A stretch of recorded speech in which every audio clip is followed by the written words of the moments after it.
جتنا بندہ ایمان والا ہوتا ہے، جتنا اس کے اندر ایمان ہوتا ہے، اللہ تعالیٰ اس کو اتنا ہی زیادہ ٹیسٹ کرتے ہیں۔ آقا فرماتے ہیں جب اللہ کسی بندے سے محبت کا ارادہ فرماتا ہے اس پر آزمائشوں کی بارش برسا دیتا ہے۔ کمال کی بات، اللہ محبت بھی فرمائے اور آزمائشیں بھی فرمائے۔ رب یہ چاہتا ہے کہ میرے بندے سے دنیا میں جو خطائیں ہو گئی نا، آزمائش بھیجوں، یہ صبر کرے، اس کے سارے گناہ دنیا میں معاف ہو جائیں، میرے پاس آئے تو اسے جنت میں داخل کر دو۔ لوگ نماز اس لیے شروع کرتے کہتے ہیں میں 5 نمازیں بھی پڑھتا ہوں، میں صدقات بھی کرتا ہوں، کام میرا پھر نہیں چلتا۔ تو میں کہتا ہوں تمہیں پتہ ہی نہیں، نمازی کے لیے تو آزمائش ہے۔ جتنا جتنا ایمان کامل اتنی آزمائش بھی زیادہ ہو رہی ہے۔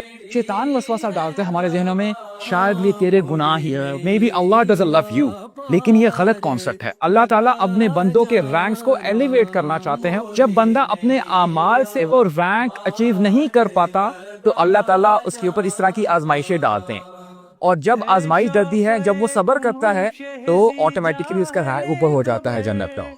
عام طور پر ہم یہ سمجھتے ہیں کہ تکلیف والی آزمائش سخت ہے اور خوشی اور مسرت اور نعمتوں والی آزمائش جو ہے یہ ہلکی آزمائش ہے، آسان ہے۔